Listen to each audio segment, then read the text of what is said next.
Welcome student आज के আমি তোমাদের জয়েন্টের সিলেবাসে যে থিওরি অফ ইকুয়েশনস আছে সেটা নিয়ে একটু আলোচনা করব। দেখো ভালো করে পরপর আমরা ক্লাসগুলোকে ডিসকাস করব, খুব ভালো করে ক্লাসগুলোকে দেখতে থাকো। দেখো পলিনোমিয়াল কত রকমের হতে পারে বা পলিনোমিয়াল কাকে বলে সেটা নিয়ে একটু ডিসকাস করাটা খুব প্রয়োজন। Polynomial is a algebraic expression. যেমন দেখো আমি লিখছি fx equal to a0 into x to the power n plus a1 into x to the power n minus 1 plus a2 into x to the power n minus 2 plus m করে a n minus 1 into x plus an where x is a variable. এখানে আমরা লিখব x is a variable and a0 a1 a2 are constant. a0 a1 a2 letter an মানে n পর্যন্ত এরা সবাই আর constant. এবং এটাও খেয়াল রাখতে হবে এখানে a0 not equal to 0, তখন আমরা বলবো যে fx is a polynomial of degree n, এবং এটাও বলবো যে fx is a polynomial in one variable. fx is a polynomial in one variable. ঠিক আছে, ওয়ান ভেরিয়েবল কেন? এখানে যে ভেরিয়েবল একটাই আছে x, এই জন্য fx is a polynomial in one variable. এটা পলিনোমিয়াল ডেফিনেশন আমরা জানলাম। এবার পলিনোমিয়ালের বিভিন্ন ভাগগুলো সম্পর্কে জানবো। এক নম্বর হচ্ছে ধরো real polynomial. What is real polynomial? খুব ভালো করে খেয়াল করে দেখো রিয়েল পলিনোমিয়াল আমরা কাকে বলবো। এই যে এফএক্স যে পলিনোমিয়াল আমরা লিখেছিলাম সেই এফএক্স পলিনোমিয়ালে যদি এই কনস্ট্যান্ট টার্মগুলো a0 a1 a2 an be real numbers, এগুলো রিয়েল নাম্বারস হয় এবং x যদি একটা রিয়েল ভেরিয়েবল হয়, x is a real variable. Real variable কি? রিয়েল নাম্বারের ভেরিয়েবল। তখন আমরা ওই এফএক্সকে যে এফএক্সটা এখানে লিখেছিলাম সেই এফএক্সটাকে বলবো এফএক্স ইজ রিয়েল পলিনোমিয়াল। ঠিক আছে, of real variable x, ভেরিয়েবলটা এখানে রিয়েল ভেরিয়েবল x। ঠিক আছে, যেমন একটা এক্সাম্পল আমরা দেখে নিতে পারি, যেমন 7x³ minus 4x² plus 3x minus 2, এটা একটা হচ্ছে রিয়েল পলিনোমিয়াল। ঠিক আছে, সিমিলারলি আমরা আরেকটা দেখি ধরনের পলিনোমিয়াল, সেটা বাটুয়ে দিচ্ছি কমপ্লেক্স পলিনোমিয়াল। কমপ্লেক্স পলিনোমিয়াল কি?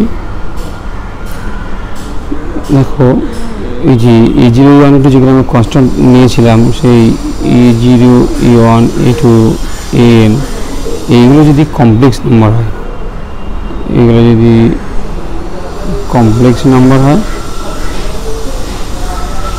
আর x is A varying complex number যদি হয়, x is A variable complex number, তাহলে কি লিখতে পারি? x is a varying complex number।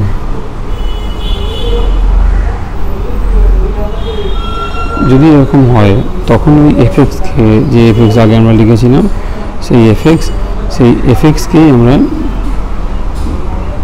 এই এফএক্সকে আমরা বলতে পারবো f x is A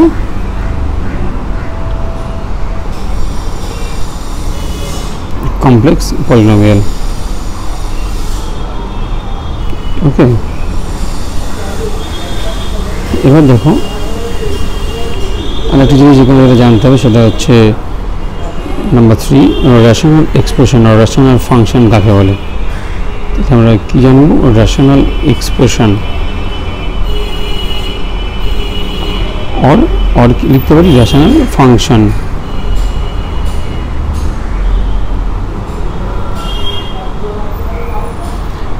and expression, এই কোনো এক্সপ্রেশন যদি px বাই qx এই ফর্মে থাকে, এবার পি কিউ আর পলিনোমিয়াল, যে px আর qx কিন্তু পলিনোমিয়াল হতে হবে, px qx হবে পলিনোমিয়াল। যদি এরকম হয় সেক্ষেত্রে এই px বাই qx এটাকে আমরা বলবো রেশনাল এক্সপ্রেশন। আমরা একটা এক্সাম্পল একটা দেখো, এরকম এক্সাম্পল হতে পারে, ধরো x cube minus 3x square plus 5x minus 2 this by ধরো x মাইনাস 3, এইটা কিন্তু একটা রেশনাল এক্সপ্রেশন আর রেশনাল ফাংশন, ঠিক আছে। নেক্সট যেটা দেখবো আমরা degree, degree of variable. What is degree? The highest power of a variable, highest power of a variable. দেখো যদি একটা এক্সাম্পল আমি দিচ্ছি, x to the power 5 plus 2x to the power 4 plus 3x square plus 5x plus 7, যে x এর যে highest পাওয়ার এখানে 5 is the degree, okay, 5 is called degree, highest power of a variable. Next আমরা দেখব polynomial equation. What is polynomial equation? If x is a polynomial, real or complex, then f(x is equal to 0) is called a polynomial equation. যে f(x) আমরা দেখছিলাম polynomial, এই f(x) equal to 0 যখন আমরা লিখব, this is the polynomial equation. Polynomial equation বিভিন্ন degree হতে পারে। যদি এটা 1 ডিগ্রি পলিনোমিয়াল ইকুয়েশন হয়, set 2x plus 3 equal to 0, তখন সেটা হচ্ছে লিনিয়ার। এটা হচ্ছে ডিগ্রি 1, ডিগ্রি যখন 2 হবে তখন কী হবে, সে 2x square plus 3x plus 5, তখন এর নাম হয়ে যায় কোয়াড্রেটিক ইকুয়েশন।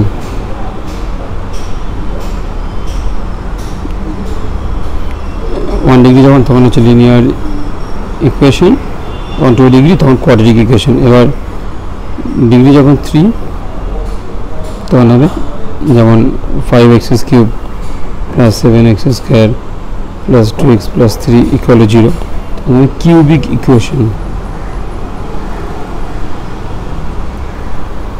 এরকম করে বিভিন্ন ডিগ্রি জন্য বিভিন্ন নাম। যখন ডিগ্রি 4, যেমন 5x two the power 4 plus 7x square plus 2 equal to 0, তখন তার নাম হবে বাই কোয়াড্রেটিক ইকুয়েশন। ওকে, যখন ডিগ্রি 5 তখন তার নাম হবে পেন্টিক ইকুয়েশন। এভাবে আমরা বিভিন্ন ডিগ্রি অনুযায়ী পলিনোমিয়াল ইকুয়েশনগুলোর নাম দেব।